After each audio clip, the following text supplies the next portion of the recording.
बिस्मिल्लाहिर्रहमानिर्रहीम। इस वीडियो के अंदर माइक्रोसॉफ्ट एक्सेल में फॉर्म के ऑप्शन के बारे में मैं आपको बताऊंगा। तो आइए स्टार्ट करते हैं। यहाँ पे जैसे हमें एक्सेल को एज अ डेटा एंट्री के तौर पे यूज़ करना है, तो डेटाबेस के हवाले से भी हम नॉर्मली इस तरह से डेटा फिटिंग कर सकते हैं।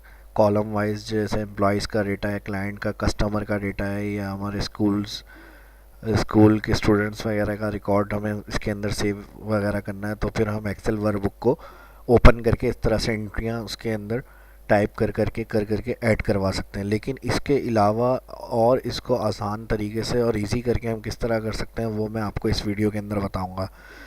और वीडियो स्टार्ट करने से पहले एक बात मैं आपको बता दूं, जो देखने वाले व्यूवर्स हैं और जो सब्सक्राइबर हैं मेरे, उनको बहुत बहुत थैंक्स इतनी रिस्पेक्ट करने के लिए, और सर्च चैनल्स वगैरह को वीडियो को अच्छा लाइक करने के लिए, पसंद करने के लिए मैं आपका बहुत शुक्रगुजार हूँ।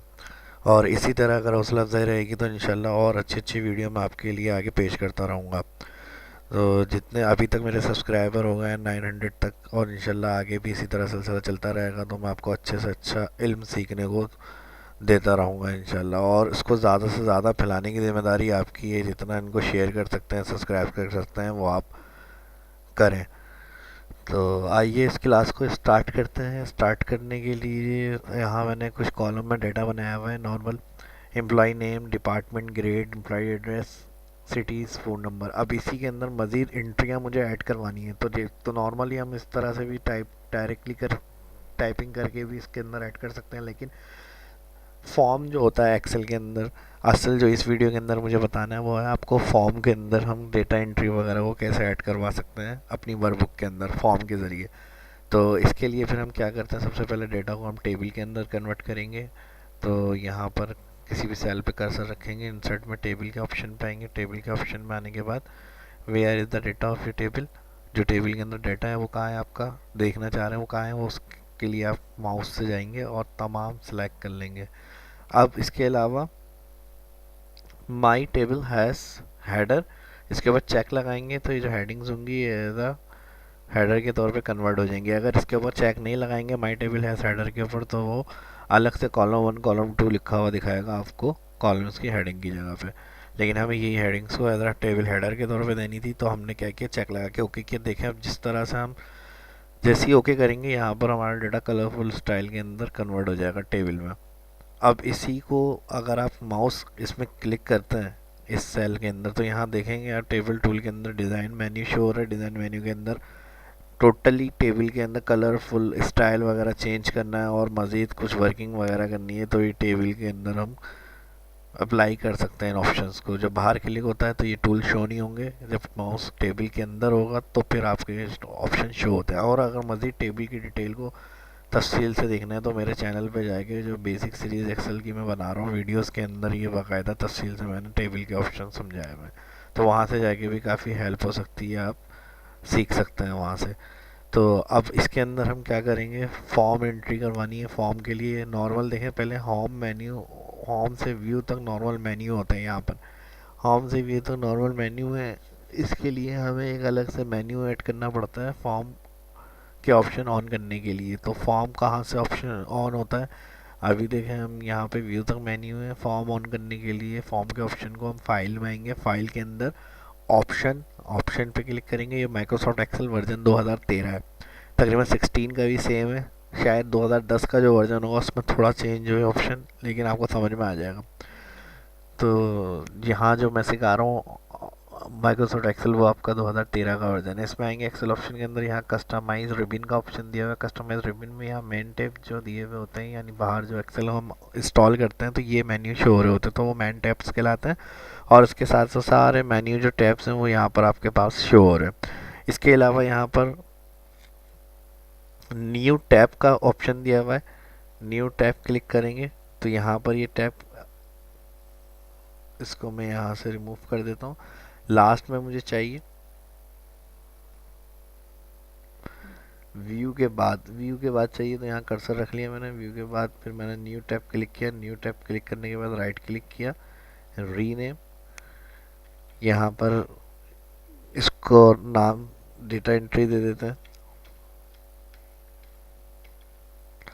ओके। जैसी डेटा एंट्री हमने किया, अब देखें जो भी यहाँ पर टैब दिए हुए होते हैं उसके अंदर सेक्शन डिवाइड हुए हुए होते हैं। मिसाल के तौर पर होम टैब, अब होम टैब के अंदर आते हैं तो यहाँ सेक्शन बने हुए नज़र आ रहे हैं, क्लिपबोर्ड, फॉन्ट, अलाइनमेंट। इसी तरह अगर ये पूछ रहा है आपसे डेटा एंट्री का जो टैब है उसके अंदर आपको ग्रुप बनाने, वो ग्रुप कहलाते हैं जो सेक्शन दिए हुए हैं। तो आप इसके ऊपर आएंगे, राइट क्लिक करेंगे, रीनेम, यहाँ पर आप डेटा एंट्री फॉर्म नाम दे सकते हैं कुछ भी। यहाँ मैं इसका नाम डेटा एंट्री फॉर्म रख रहा हूँ।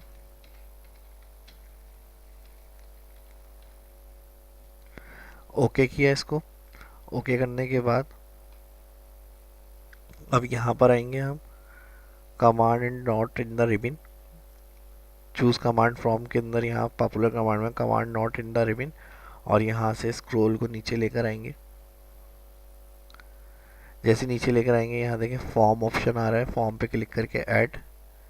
जैसे ही ऐड करवाएंगे डायरेक्टली जहाँ सिलेक्शन बनी हुई थी उस ग्रुप के अंदर ये ऑप्शन आपका ऐड हो जाएगा। यहाँ से सिंपल ओके करेंगे। देखें जैसे ही हमने ओके किया यहाँ पर डेटा एंट्री के नाम से एक अलग से टैब ऐड हो गई। अब इसी में डेटा एंट्री पर काम करने के लिए इसके अंदर एंट्रियाँ ऐड करनी है। एंट्रियाँ ऐड करने के लिए हम क्या करेंगे, सेल के अंदर, टेबल के अंदर जो डेटा है उस सेल पे कर्सर रखेंगे। कर्सर रखने के बाद डेटा एंट्री में आएंगे, टैब के अंदर डेटा एंट्री के टैब में आने के बाद यहाँ देखें मैंने बताया था वो जो सेक्शन बना हुआ ग्रुप के अंदर हमने नाम दिया था data entry. Data entry form आ गया यहाँ और उसके अंदर फॉर्म ऑप्शन। जैसे ही हम इस फॉर्म के ऊपर क्लिक करते हैं यहाँ पर आप देखेंगे जो हमारी हेडिंग्स थी, टॉप टेबल हेडिंग्स यानी डेटा की जो हेडिंग्स थी हमारी, उसके नाम से एम्प्लॉय, डिपार्टमेंट, वही सेम आपके यहाँ पे फॉर्म के ज़रिए प्राइस ऐड हो रही है। अब इसको स्क्रॉल करेंगे, फर्स्ट रिकॉर्ड अहमद का आ रहा है, जैसे स्क्रॉल से इसको नीचे लेकर आएंगे हमारे पास सेकंड फैसल का आ गया रिकॉर्ड, और उसके बाद कोई रिकॉर्ड नहीं है। तो मज़ीद इसी तरह की एंट्रियाँ हमें और बढ़ानी है, ऐड करवानी है इसके अंदर, तो हम न्यू क्लिक करेंगे। न्यू क्लिक करने के बाद अब यहाँ पे हम हेडिंग जो भी यानी हमें डाटा फिट करना है वो हम नाम एंटर करेंगे, employ, department, grade, employ address,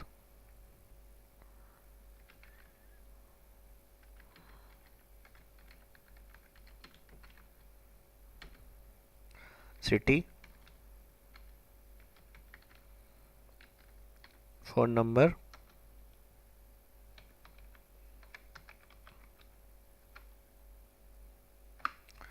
अब जैसे ही इसके अंदर देखें स्क्रॉल को ऊपर करेंगे तो ये रिकॉर्ड इसके अंदर ऐड हो जाएगी एंट्री।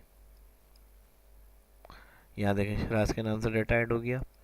तो इस तरह से मज़ीद जितने भी रिकॉर्ड को आपको ऐड करवाना है आप न्यू क्लिक करेंगे। न्यू क्लिक करने के बाद इसके अंदर स्क्रॉल को ऊपर लिया है, नीचे डाउन आप एंटर करेंगे तो वो रिकॉर्ड जो होगी एंट्रीज के अंदर ऐड हो जाएगी।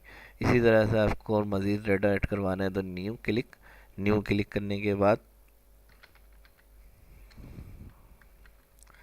एम्प्लॉय नेम, डिपार्टमेंट, ग्रेड, सी, एम्प्लॉय एड्रेस,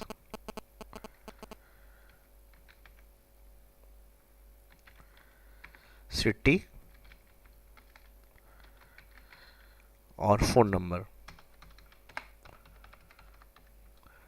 जैसे ही इसको स्क्रॉल करेंगे देखिए एंट्री यहाँ पर ऐड हो गई, वो टेबल आपका कंटिन्यू चलता रहेगा। तो ज़्यादा इजीली तरीका होता है कि हम फॉर्म के ज़रिए भी इस तरह से डेटा को एडिट करवा लें या मज़ीद एंट्रियों को ऐड करवाएं।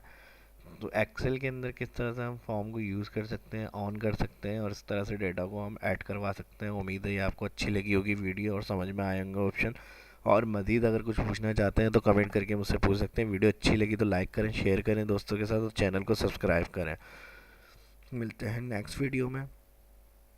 शहाब इस्लाम को इजाज़त दीजिए। अल्लाह हाफिज़।